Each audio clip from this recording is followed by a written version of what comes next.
C'est à moi de vous remercier. La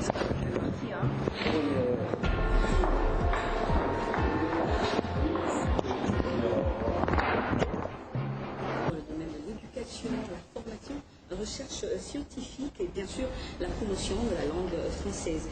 Aujourd'hui, nous allons parler de l'Agence universitaire francophone, une institution dont les actions en relèvent également du domaine de l'éducation. On en parle avec Alain Andoua.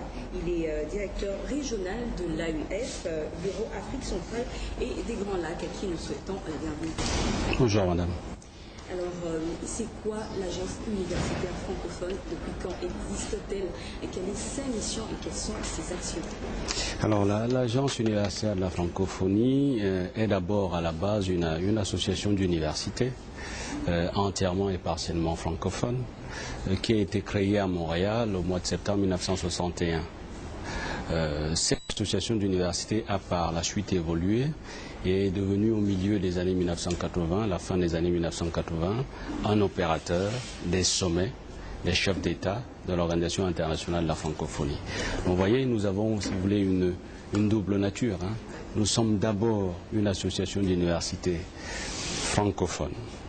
Et j'ajouterais même partiellement francophones parce que nous sommes situés également dans des pays qui ne sont pas originairement francophones. Et nous sommes aussi opérateurs de la francophonie dans le domaine de l'enseignement supérieur et de la recherche. Alors, vous êtes directeur régional AUF, Bureau Afrique centrale et les Grands Lacs. Qu'est-ce que vous faites concrètement? Alors, tout d'abord, l'Agence universitaire de la francophonie dispose dans le monde entier de 10 bureaux. Donc, je suis le directeur de l'un de ces bureaux, qui est le Bureau Afrique centrale et des Grands Lacs, qui a pour siège Yaoundé, au Cameroun. Et c'est un bureau qui comporte 71 établissements membres, je veux dire universités et peut-être parfois laboratoires de recherche. Ce que nous faisons d'abord, c'est d'appuyer les établissements membres au plan numérique. Au plan numérique, je veux dire que nous avons dans notre bureau, à l'heure actuelle, 10 campus numériques francophones. Vous aurez l'opportunité de visiter celui de Kinshasa tout à l'heure. Ce sont des plateaux technologiques qui permettent d'ouvrir les étudiants et la communauté universitaire au monde par la mise en place de l'outil informatique afin notamment de briser ce que l'on appelle la fracture numérique.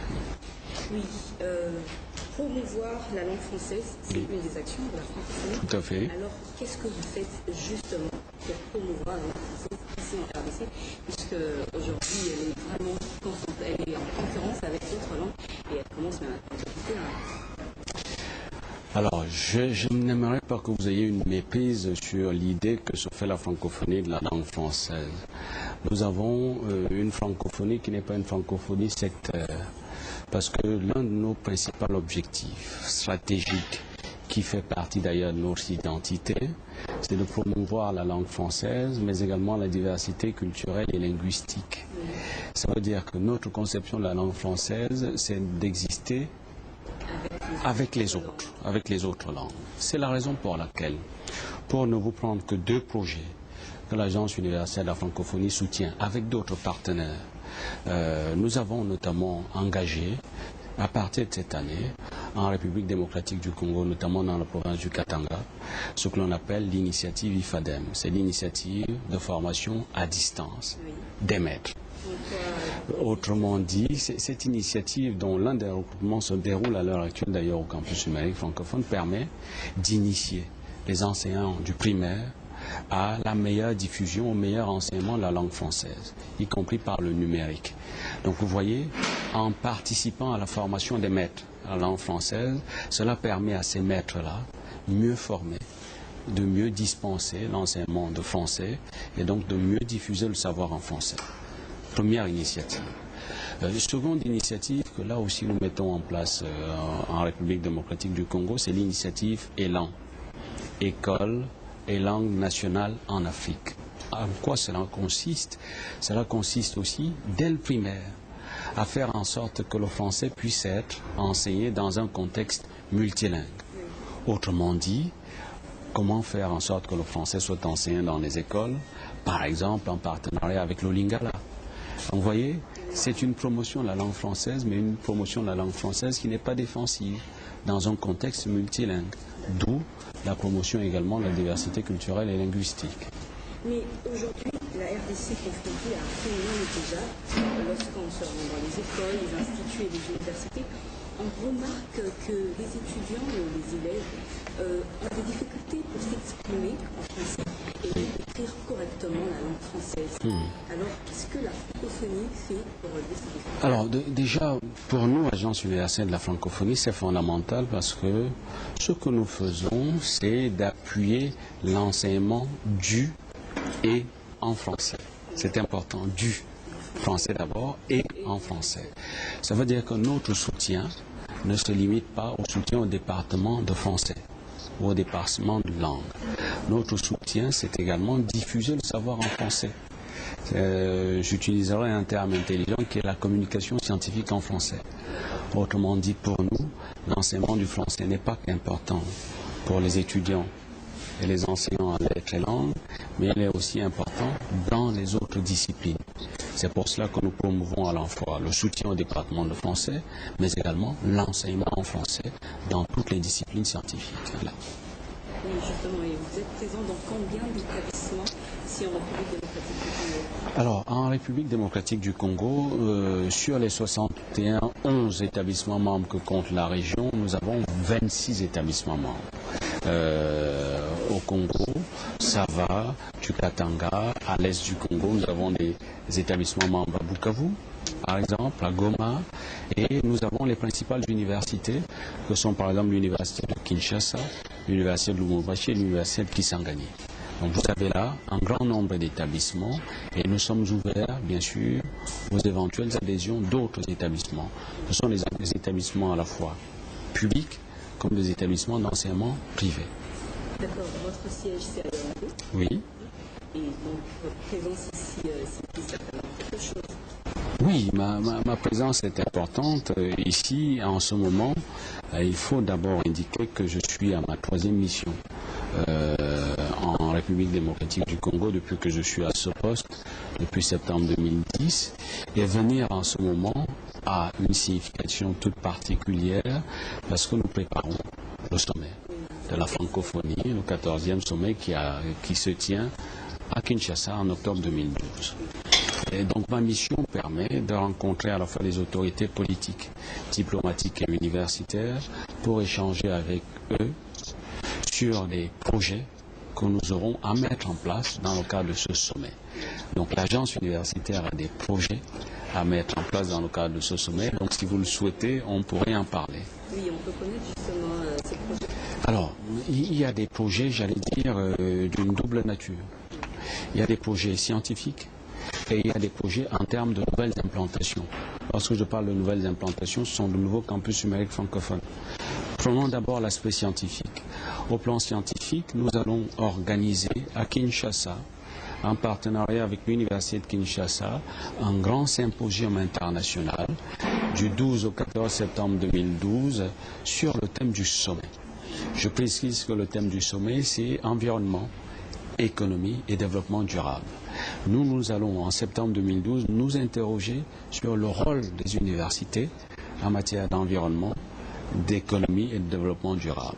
En somme, se dire quel service pourraient rendre les universités au développement des sociétés africaines dans les domaines, dans les thèmes du sommet. Au plan scientifique aussi, nous allons mettre en place ce qu'on appelle des archives ouvertes Afrique. Autrement dit, mettre en place une plateforme, un portail où l'on pourrait mettre à disposition les productions scientifiques des universités africaines. Pour faire en sorte que la diffusion scientifique africaine soit davantage visible sur la scène internationale. Ça, c'est pour les aspects scientifiques. Maintenant, nous avons aussi des projets en termes d'implantation. À l'heure actuelle, en République démocratique du Congo, nous avons 2 campus numériques francophones. Celui de Kinshasa, qui n'est pas situé à l'université, j'y reviendrai, et celui de Lubumbashi. Nous allons ouvrir, dans le contexte du sommet, 3 nouveaux campus numériques francophones. Un campus numérique francophone à l'Institut supérieur pédagogique de Bukavu, un campus numérique francophone à l'université de Kisangani et un campus numérique francophone à l'université de Kinshasa qui se ferait sous la forme d'un espace francophone que nous voulons faire inaugurer par le secrétaire général de l'Organisation internationale de la francophonie et par le recteur de l'Agence universelle de la francophonie. Cela permettra donc alors qu'on puisse un peu plus vous connaître parce qu'on ne vous sent pas vraiment sur le terrain. Alors je vous concède que l'agence est pour l'instant connue par les initiés, c'est-à-dire par les membres de la communauté universitaire. Or, nous gagnerions à mieux valoriser l'outil des campus numériques francophones. Je vous prends un seul exemple et je vous parlerai de la visibilité tout à l'heure. Dans nos campus numériques francophones, nous soutenons environ 79 formations ouvertes et à distance qui sont proposées par des universités du Nord comme des universités du Sud. Ce sont des formations ouvertes et à distance dans plusieurs disciplines, dans toutes les disciplines, qui permettent aux étudiants, notamment africains, de pouvoir rester sur place dans leur pays et d'obtenir un diplôme de master qui est dispensé, qui est offert par une université du Nord ou d'un autre pays. Ces formations ne concernent pas que les étudiants, elles concernent aussi ceux qui sont déjà dans la vie active. Effectivement, comme vous le dites, implanter un campus numérique francophone sur le campus de l'université de Kinshasa nous permettrait de gagner en davantage de visibilité. Parce que nous serions là, au cœur de la plus grande université publique de la République démocratique du Congo, avec un peu plus de 26 000 étudiants.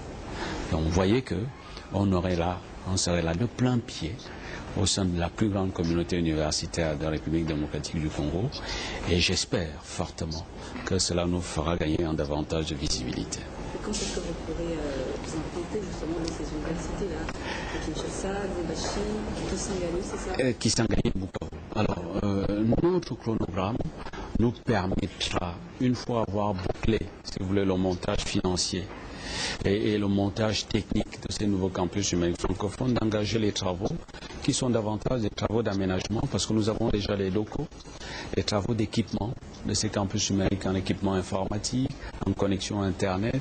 Nous pourrions engager les travaux courant du mois d'avril pour que, en août, septembre 2012, ces 3 nouvelles implantations soient prêtes pour le sommet, avec, bien sûr, pour Kinshasa, la perspective d'une inauguration solennelle lors du sommet au milieu du mois d'octobre 2012. D'accord. Nous parlons du 14e sommet. C'est une première en Afrique centrale. Cela représente. Cela est d'abord une façon pour l'Organisation internationale de la francophonie et de la francophonie dans son ensemble de bien marquer ce que le dernier sommet de Montreux en 2010 ensuite. C'est un engagement fort de la francophonie pour montrer que la place de la francophonie est en Afrique. N'oubliez pas que la francophonie institutionnelle est née en Afrique. La charte de la francophonie a été adoptée en 1970 à Niamey au Niger. Donc c'est un juste retour des choses que l'on puisse organiser ce sommet en Afrique et de surcroît en Afrique centrale. C'est une marque de confiance de la francophonie pour l'Afrique en général et pour l'Afrique centrale en particulier.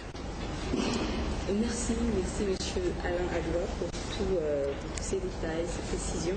Je rappelle que vous êtes directeur régional de l'Agence universitaire francophone, Bureau Afrique centrale et des Grands Lacs. Je remercie votre chaîne de télévision de nous avoir donné cette opportunité de parler de la francophonie en général et de la francophonie universitaire en particulier. Merci à vous.